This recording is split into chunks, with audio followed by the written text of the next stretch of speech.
Buenos días a todos. Mi nombre es Baltasar Finucci, soy médico clínico, staff de clínica médica del Hospital Provincial y en esta ocasión vamos a hablar del compromiso intersticial pulmonar o las intersticiopatías como parte del programa de primer año de la carrera de especialización en clínica médica.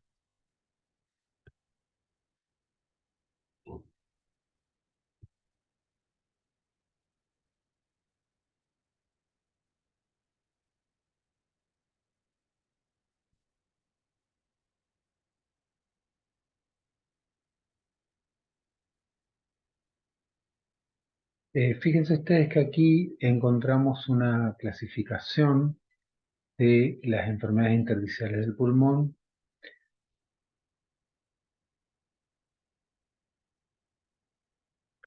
dentro de las cuales encontramos, perdón por la demora, las idiopáticas, e incluyendo las enfermedades idiopáticas propiamente dichas, las secundarias a enfermedades autoinmunes y también a neumonía por hipersensibilidad, como también algunos cuadros relacionados a enfermedades ocupacionales y colagenopatías. Y otro grupo asociado a trastornos conocidos como la sarcoidosis, la linfangioliomatosis y la enfermedad de Langerhans. Lo importante es que la, la, el lugar de afectación de la injuria primaria es el intersticio, pero también se afecta los vasos sanguíneos y la vía aérea en el pulmón. El lobulillo pulmonar secundario es la porción más pequeña del pulmón y está rodeada por tabiques de tejido conectivo.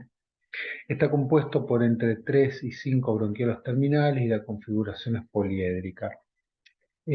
Parece ser que la fibrosis intersticial pulmonar es el resultado de un proceso de cicatrización aberrante, con lo cual lo que hay es un depósito excesivo de colágeno que genera un cuadro de fibrosis en el intersticio con algo de inflamación variable según el momento de la evolución en que encontremos la patología. Así que en la fibrosis, si bien el sitio primario de injuria es el intersticio, también el resto de los componentes del parénquima pulmonar se ven afectados claramente. Aquí hay una imagen del lobulillo pulmonar secundario. Lo importante es que este componente se puede visualizar en las imágenes tomográficas y ahí hay un gráfico de cómo se compone y la relación que hay entre los vasos, el bronquiolo, los linfáticos y la localización periférica en relación a la pleura. Fíjense ustedes que distintos gatillos, distintos gatillantes van a terminar en un mismo desenlace con una lesión pulmonar muy parecida con algunas variedades entre unas y otras. Pero en definitiva, el gatillo puede actuar a nivel epitelial, a nivel, como la forma idiopática, a nivel vascular, como la esclerosis sistémica, o con un proceso claramente inflamatorio, como la sarcoidosis. En las distintas situaciones que mencionamos, se afectan los fibroblastos, generando un proceso inflamatorio con migración de macrófagos, linfocitos, que termina generando un depósito de colágeno y por mecanismos proinflamatorios y fibrosantes una cicatrización del parénquima pulmonar. Distintos estímulos primarios generan un proceso inflamatorio que desencadena una cicatrización o fibrosis. Es importante que nosotros como clínicos tenemos que sospechar la presencia de un cuadro de intersticiopatía o de enfermedad intersticial pulmonar porque los síntomas, fíjense ustedes que los más comunes como la tos, la disnea y los rales pueden estar presentes en diversas patologías, tanto pulmonares como extrapulmonares. La tos suele ser seca y persistente, la disnea, principalmente de esfuerzo. Muchas veces los pacientes ya vienen estudiados con distintos métodos complementarios, han pasado por distintos especialistas y consultan porque la disnea es persistente y no tiene un diagnóstico claro. Y los RALes suelen ser de tipo velcro, principalmente inspiratorios, y pueden estar o no presentes según el tiempo de evolución de la enfermedad. También tenemos que tener en cuenta que el tabaquismo está muy relacionado a esta enfermedad, como verán acá. Fíjense ustedes que aquellos pacientes con algunas formas, como la forma primaria, idiopática, eh, son casi siempre fumadores. Eh, Fíjense que los pacientes con histiocytosis de Langerhans suelen ser adultos fumadores también. Y hay otras formas también, como ven ahí, relacionadas con el tabaquismo, por lo cual es importante tener en cuenta la asociación entre el tabaco y ciertas formas de enfermedad intersticial pulmonar para no adjudicarlo siempre a EPOC o a otras formas por ahí más frecuentes. Y tener en cuenta que un tabaquista también puede tener alguna de estas enfermedades. En cualquiera de los casos, ustedes van a ver que el proceso de estudio de estos pacientes, una vez sospecha de la patología, es un proceso dinámico. Es muy importante tener en cuenta los antecedentes, la edad y hacer un interrogatorio detallado sobre los antecedentes ocupacionales, la exposición a tóxicos y también a fármacos, que ahora ya lo vamos a ver más en detalle. En el examen físico buscar estigmas de patologías sistémicas y el examen físico respiratorio. Y por supuesto luego los estudios de función pulmonar. Con respecto a la tomografía computada de alta resolución, es importante, es fundamental en el diagnóstico y ya vamos a ver algunas precisiones sobre los hallazgos más característicos relacionados con lo que habitualmente se define como neumonía intersticial usual.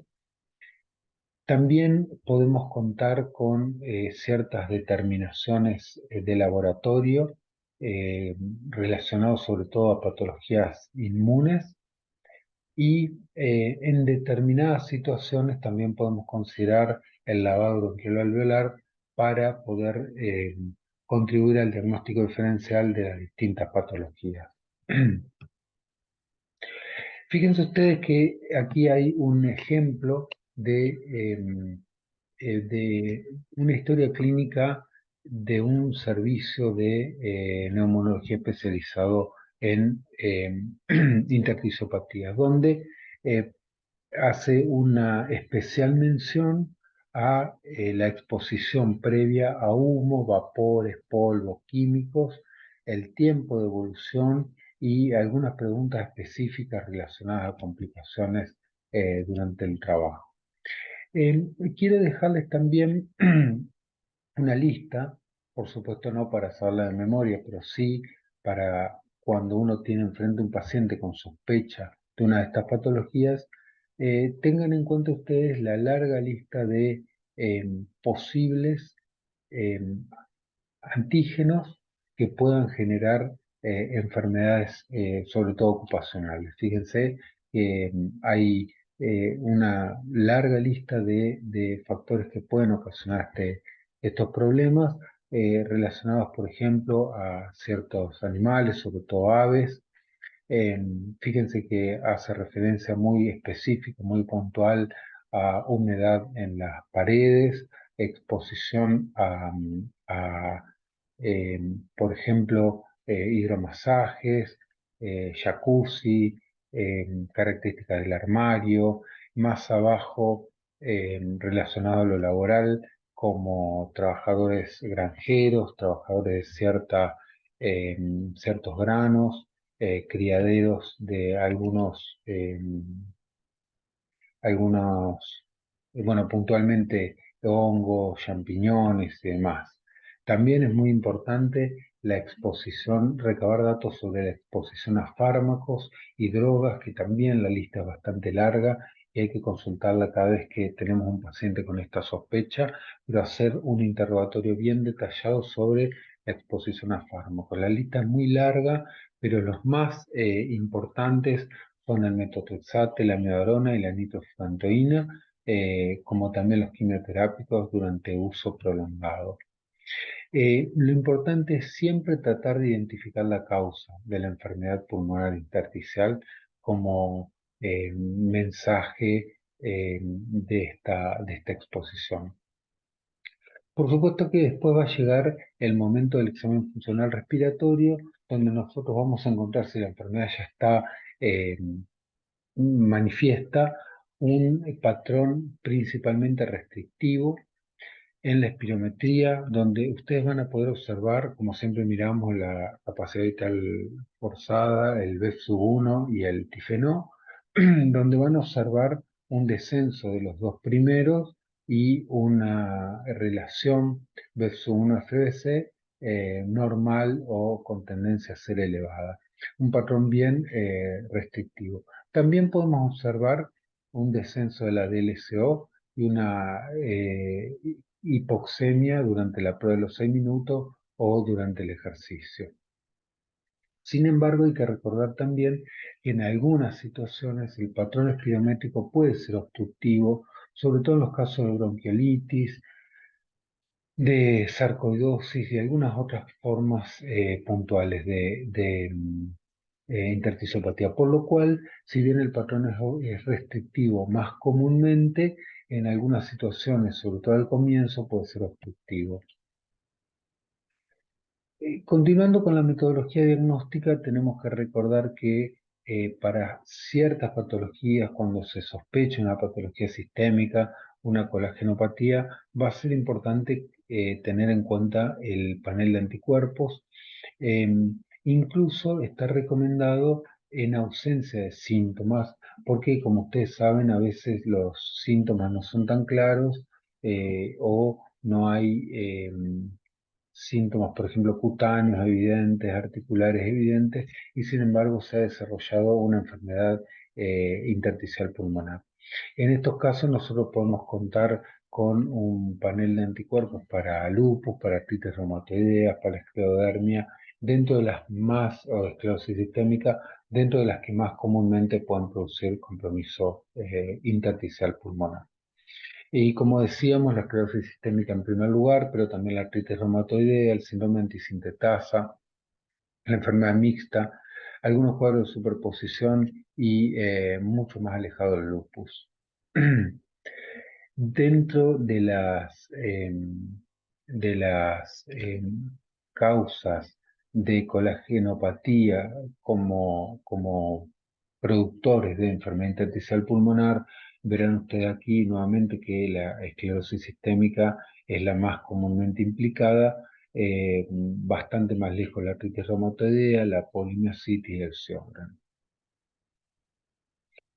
Puntualmente la neumonitis por hipersensibilidad, una de las más comunes, que es una enfermedad inflamatoria y fibrótica que afecta el parénquima pulmonar y la pequeña vía respiratoria, suele ser resultado de una reacción inmunomediada provocada por un antígeno inhalado que no siempre es evidente, muchas veces es evidente porque el paciente tiene una exposición, sobre todo laboral, pero a veces, como veíamos en esa larga lista, a veces la exposición, por ejemplo, es domiciliaria.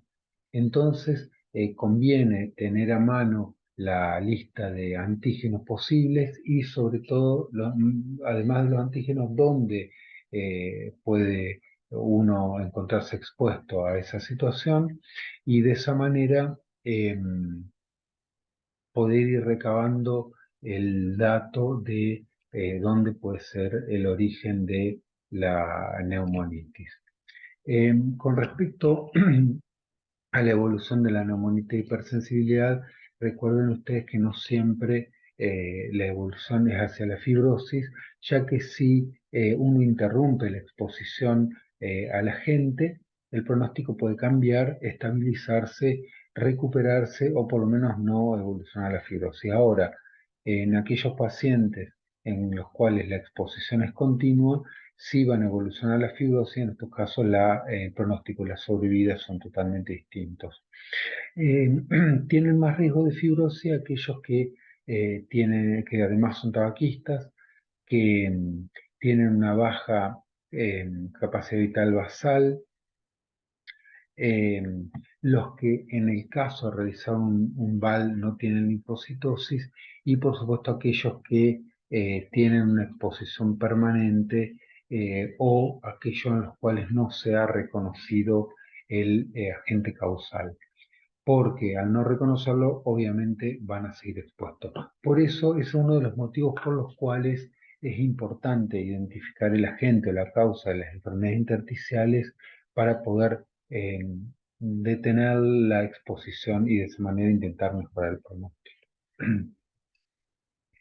Aquí vuelvo a ponerle una lista un poco más completa, donde ustedes van a tener a disponer. Igualmente esto está disponible en la literatura también, pero fíjense ustedes qué extensa que es la exposición, perdón, la lista de agentes a los cuales puede estar el paciente expuesto. Y lo interesante es que ustedes tienen a la derecha el agente causante, en el medio la fuente donde uno puede estar expuesto a esto, como por ejemplo plantas, agua eh, y distintos contaminantes. Y en la columna de la derecha, la manifestación clínica o la patología con nombre que se ocasiona. Es decir, que ustedes, teniendo un paciente con una determinada manifestación tomográfica o histológica, en el caso de hacer una biopsia, pueden recabar o incluso previamente si tenemos el dato de la exposición, podemos recabar cuál fue el agente y cuál es la fuente.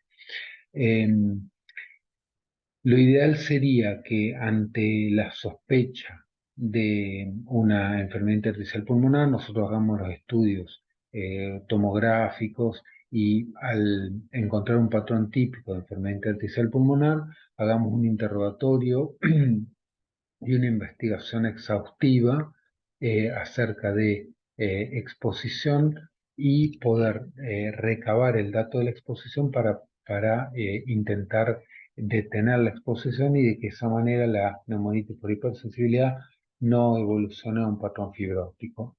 Aquí sigue la lista de agentes y sus manifestaciones clínicas. Y esto me parece interesante también, tal vez es un poco más específico, pero para tenerlo en cuenta que uno puede realizar la medición, dije, específica contra determinados antígenos que causan una neumonitis por hipersensibilidad, dependiendo de la exposición. Por ejemplo, hay algunos casos de hongos domiciliarios, pulmón del granjero, exposición a ciertas aves, con cuál es la IgG específica que uno pediría. Con respecto a la tomografía computada de alta resolución, algunas características que después ya las vamos a repetir, pero puntualmente tener en cuenta que es una evaluación sin contraste, donde uno hace adquisiciones volumétricas, en ciertos casos muy leves o incipientes, es conveniente incluso tomar algunos cortes en posición prona y con la posibilidad de realizar eh, imágenes por reconstrucción. También hay algunos detalles técnicos que el especialista en imágenes sabrá realizar con respecto al número de adquisiciones, la posición del paciente y la radiación. Así que nosotros tenemos que especificar en el pedido de la tomografía de alta resolución que estamos sospechando una enfermedad intersticial pulmonar. Si es posible especificar cuál es el tipo de enfermedad intersticial que estamos sospechando y de esa manera el imagenólogo podrá extremar las posibilidades diagnósticas. Fíjense ustedes que hay muchas especificaciones técnicas, pero para recordar algunas características que podemos encontrar en la tomografía o en el informe tomográfico y que pueden reforzar la sospecha diagnóstica de una enfermedad intersticial pulmonar o en algunos casos, bueno, si es un hallazgo, también aclararnos un poco el diagnóstico o el panorama. Fíjense que lo típico es el compromiso del parénquima con compromiso de la pequeña vía aérea, eh, con algunas de las características más importantes y como hallazgos relevantes es la presencia de vidrio esmerilado, el patrón mosaico, el atrapamiento aéreo y los micronódulos, sobre todo de distribución subpleural. Acá hay algunas imágenes que ustedes pueden ver eh, donde podemos observar estos, estos detalles que veníamos viendo. Y fíjense que, por ejemplo, en esta imagen hay algunos nódulos. En la imagen A, eh, la primera de todas, hay algunos micronódulos centrilobulillares. En la segunda imagen hay un característico patrón mosaico. Fíjense ustedes cómo en la imagen que está nombrada como B hay áreas más radiolúcidas que dan un aspecto de mosaico. Esto se ve mucho más intenso en la tercera de las fotos donde ya hay atrapamiento aéreo. Y fíjense que más abajo ya hay aspecto de, por ejemplo, en la D y en la E, este patrón mosaico y atrapamiento aéreo es mucho más marcado. Para la última fila, prácticamente el compromiso micronodulillar, retículo nodulillar y ya panalado de panalización es bastante más característico.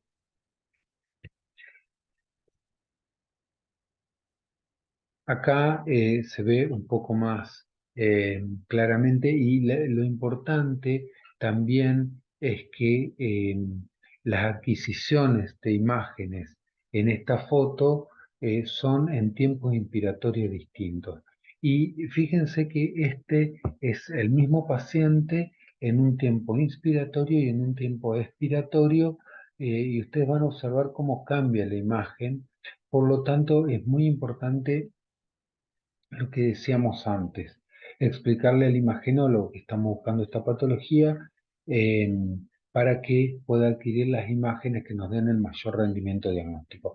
Este caso, un caso ya avanzado, con marcado vidrio esmerilado, inclusive con zonas de ya panalización, pero hay casos mucho más incipientes, no tan notables, que se aclaran utilizando técnicas como, por ejemplo, el decúbito prono, la inspiración, expiración y demás.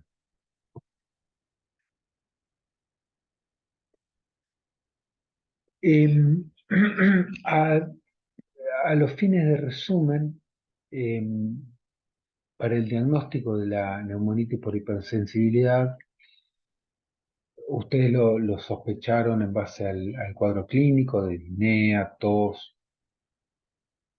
interrogaron sobre la exposición, pudieron tal vez recabar un dato importante subjetivo de exposición algún antígeno o tal vez no pudieron recabarlo. Recurrieron a la tomografía les dio un patrón más o menos compatible con neumonitis por hipersensibilidad y ustedes van a eh, llegar a la conclusión de si están ante un diagnóstico definitivo de neumonitis por hipersensibilidad o si es en una sospecha o lo pueden excluir. Para esto es importante entonces la historia de exposición, en caso de que puedan hacerlo, reforzada por la prueba de IgG específica en suero. Van a tener en cuenta la imagen tomográfica, por supuesto, que uno la va a poder clasificar en típica de neumonitis por hipersensibilidad, compatible o indeterminada. En el caso, como ven en la columna de la izquierda, en el caso de que la tomografía de alta resolución sea típica para una neumonitis hipersensibilidad, ustedes verán si tienen el diagnóstico de la exposición previa con determinación, si es posible, del antígeno en sangre, de la IgG específica en sangre, o si no tiene el antecedente de la exposición. Aquel paciente que tiene la tomografía típica, que tiene el antecedente de la exposición, que tiene un lavado bronquial alveolar con linfocitosis, tiene un diagnóstico definitivo de neumonitis por hipersensibilidad. Esto además, en algunos casos de dudas diagnósticas, se puede confirmar con la biopsia. Y en el otro extremo, si la tomografía de alta resolución es indeterminada para neumonitis hipersensibilidad y la exposición no es clara, el diagnóstico lo podemos excluir. En el medio de esos dos casos hay un montón de situaciones que van a ir variando según el resultado de la tomografía, según si disponemos de la broncofiloscopía con BAL, según si disponemos del antecedente de la exposición o no, en los cuales en ese grupo va a ser más difícil la exclusión o el diagnóstico de neumonitis por hipersensibilidad. De manera que en el extremo más claro, la exposición presente, la tomografía compatible, el BAL con linfocitosis y eventualmente la biopsia confirmarán el diagnóstico. En el otro extremo, la tomografía indeterminada, el BAL sin linfocitosis y la ausencia de una exposición clara van a hacer que el diagnóstico sea excluido. En el medio va a ser más difícil el diagnóstico. Con respecto a otro cuadro, también frecuente, que es la fibrosis pulmonar idiopática, en este caso es una patología fibrótica más común en la edad adulta con un patrón histológico y tomográfico de neumonía intersticial usual. En este caso el tomografista nos va a informar con ese nombre. En la fibrosis pulmonar idiopática es muy importante excluir antes de diagnosticarla todo tipo de exposición, sobre todo a fármacos, tóxicos, exposición ambiental, neumonitis por hipersensibilidad y también enfermedades del colágeno. Así que el informe tomográfico nos va a hablar de neumonía intersticial usual compatible con NIU o no compatible con NIU. ¿Cuándo es compatible con NIU?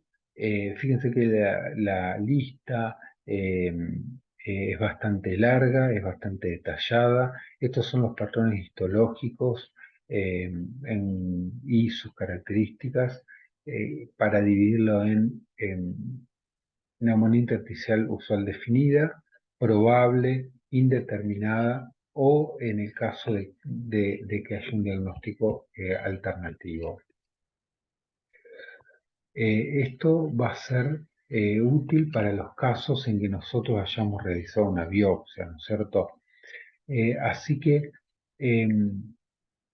lo que le pone el sello de neumonía intersticial usual es la presencia de una fibrosis densa que distorsiona la arquitectura pulmonar, sobre todo de localización subpleural y con afectación parchada. Esos hallazgos histológicos suelen tener una correlación tomográfica. Sin embargo, si no vemos, o sea, el patólogo no ve estas características que hemos descrito recién, va a clasificar como probable a la neumonía intersticial usual cuando los hallazgos no sean tan marcados eh, como en el caso confirmado. Mientras que si las características son atípicas, lo va a clasificar como indeterminado para neumonía intersticial usual. Es decir, que nosotros incluso de la biopsia pulmonar podemos encontrar distintos patrones y no siempre va a ser diagnóstico porque a veces no cumple con todos los criterios de neumonía intersticial usual. Y en tomografía, fíjense ustedes que la panelización, como vemos en el gráfico F con los círculos, se define como la presencia de espacios quísticos agrupados con paredes gruesas que se ven en la tomografía, generalmente de ubicación subpleural. Ustedes fíjense que en las flechas hay una capa de quistes subpleurales de pared gruesa, apilados, que le dan el nombre de panelización. Y esta panelización, estos tractos fibrosos, densos, con dispersión de la arquitectura, es lo que tanto el tomografista como el patólogo nos van a informar como NEW.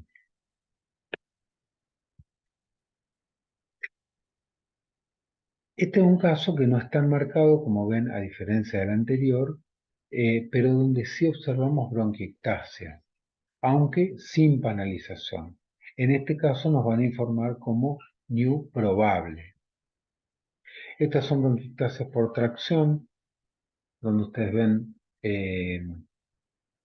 bronquios dilatados, traccionados, generalmente distales, periféricos, pero también pueden ser que comprometan otras áreas del parénquima.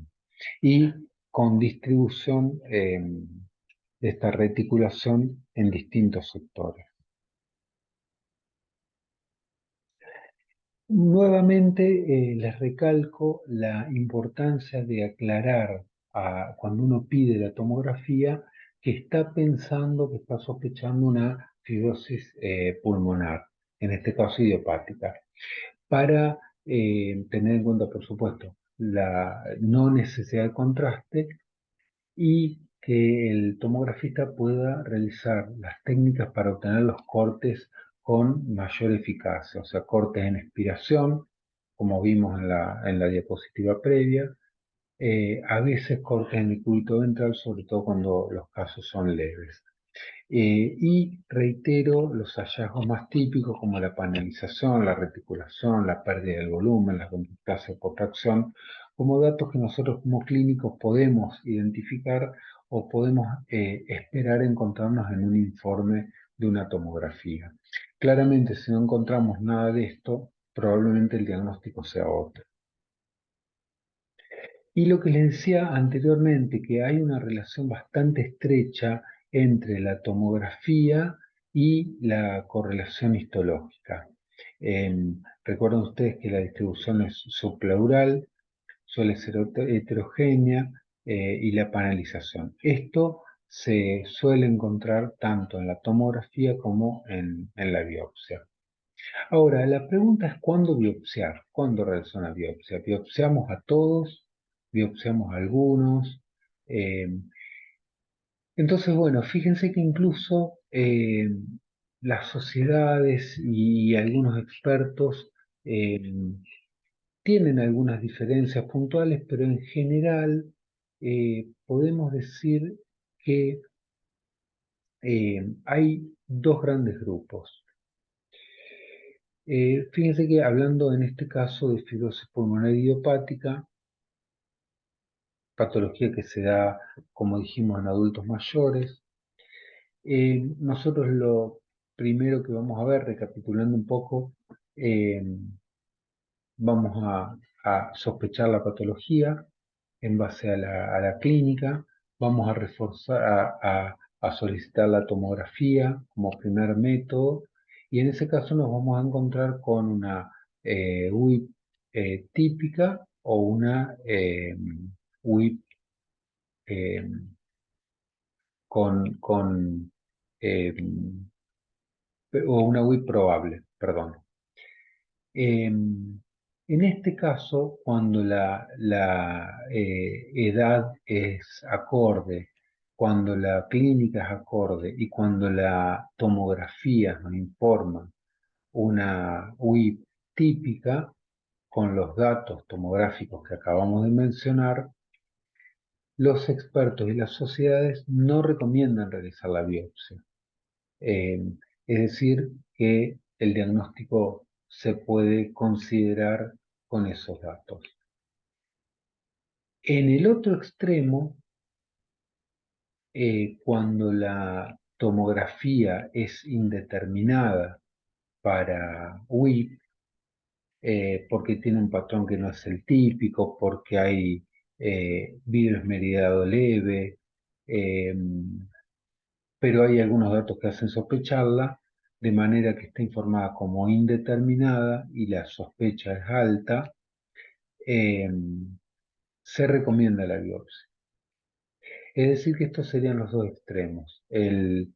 Por un lado, los casos en los cuales la tomografía es muy compatible, la biopsia se desaconseja, mientras que en los otros casos en los cuales la tomografía es indeterminada, la biopsia estaría recomendada para descartar o confirmar el diagnóstico. En el medio quedan un grupo de pacientes que por tomografía van a tener una UI probable, que son pacientes que tienen algunos datos tomográficos compatibles, pero no alcanza a ser confirmatorio, y en este caso es donde no se ponen de acuerdo algunos autores, y algunos autores sugieren la biopsia y algunos desaconsejan la biopsia. De manera que ese es el grupo de pacientes con mayores dificultades diagnósticas, eh, donde habrá que ponerse de acuerdo con el equipo tratante y también con el paciente sobre la conducta a seguir. Obviamente que la biopsia no se realiza en todos los pacientes porque tiene ciertos riesgos. Y el riesgo es más alto en pacientes mayores de 70 años que tienen una capacidad vital baja y por supuesto que tengan comorbilidades y mayor riesgo de sangrado. Es decir, que también hay que seleccionar bien a los pacientes más allá de la indicación que tengan. Es decir, a veces la indicación de biopsia puede ser precisa, pero eh, hay contraindicaciones eh, relacionadas al paciente o desacuerdo del paciente y hacen que esta no se realice.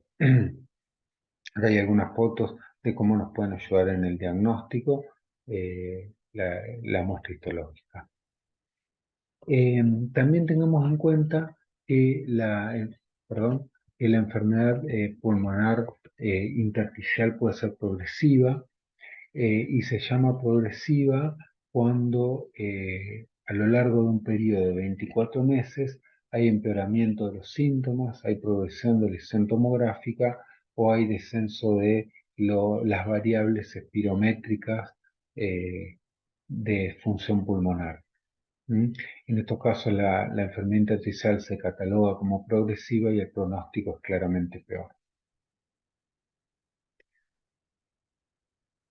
Em, con respecto al tratamiento, fíjense ustedes que hasta hace un tiempo los corticoides, la zatioprina y la N-acetilcisteína formaban parte de la terapéutica que se instauraba en estos pacientes, hasta que este trabajo, llamado Panther, demostró que la terapia combinada aumentaba la mortalidad y la hospitalización en pacientes con eh, esta patología.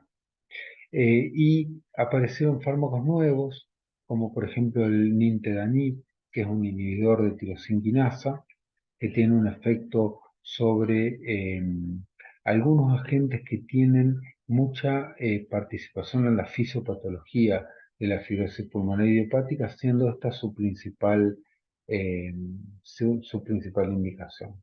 Fíjese que interviene sobre derivado del factor de crecimiento plaquetario, factor de crecimiento de fibroblastos, factor de crecimiento del endotelio, y ha demostrado efecto en la angiogénesis, la migración celular y la proliferación vascular, como decía. Em, de manera que pacientes con función pulmonar normal y sin panal eh, y pacientes con enfisema tienen declinación de manera similar, así que el tratamiento antifibrótico que ha demostrado ser efectivo no debería demorarse. Sin embargo, este tratamiento, por supuesto que tenemos que conversarlo con el especialista y con el equipo multidisciplinario, eh, para ponerlo en marcha. Es importante recordar que los corticoides, como les decía, y otros inmunosupresores no han demostrado, eh, o mejor dicho, se ha demostrado una peor evolución, con lo cual tenemos que focalizarnos y pensar en los nuevos tratamientos, como ya los antifibróticos, y ponernos en comunicación con el especialista para ofrecerle este tratamiento al paciente. El diagnóstico requiere siempre excluir otras causas, tomográfica, por medio de tomografía y biopsia, antes de llegar al diagnóstico. Y en el caso de la broncofibroscopía, recordar que la utilidad principal es excluir infección, rescates bacteriológicos, micológicos y según el recuento celular y el tipo de células, orientar a la presencia de alguna de estas patologías. Nuevamente las contraindicaciones y para ir terminando un resumen de lo que hemos dicho, donde nosotros ante la sospecha de una patología intersticial eh, que se sospeche por la clínica y por la exposición, vamos a realizar una tomografía. Eh, Si la tomografía es compatible con una enfermedad pulmonar intersticial, una neumonía intersticial usual, eh, si es compatible con una forma típica, se avanzará sobre el diagnóstico. Pero si es una forma probable o hay un diagnóstico alternativo, se debe discutir en forma multidisciplinaria y plantear la posibilidad de una broncofiloscopía con lavado bronquial alveolar o directamente una biopsia quirúrgica según las características del paciente. En base a todos estos datos, nosotros vamos a concluir si podemos descartar o confirmar la sospecha de enfermedad intersticial pulmonar y, en caso de confirmarse, ser precoces en el tratamiento antifibrótico. Esto es también un poco de lo mismo que veníamos hablando, y lo interesante es cómo la distinta metodología diagnóstica va acercando o alejando la posibilidad diagnóstica de eh, una intersticiopatía. Esto es volver un poco al principio, donde decíamos que la metodología diagnóstica era dinámica, pasando por los antecedentes, el examen físico, la tomografía, el panel de anticuerpos, el VAL, hasta la biopsia pulmonar. La enfermedad pulmonar intersticial puede ser sospechada por el clínico, pero siempre hay que manejarla en forma multidisciplinaria. Nada más, muchas gracias.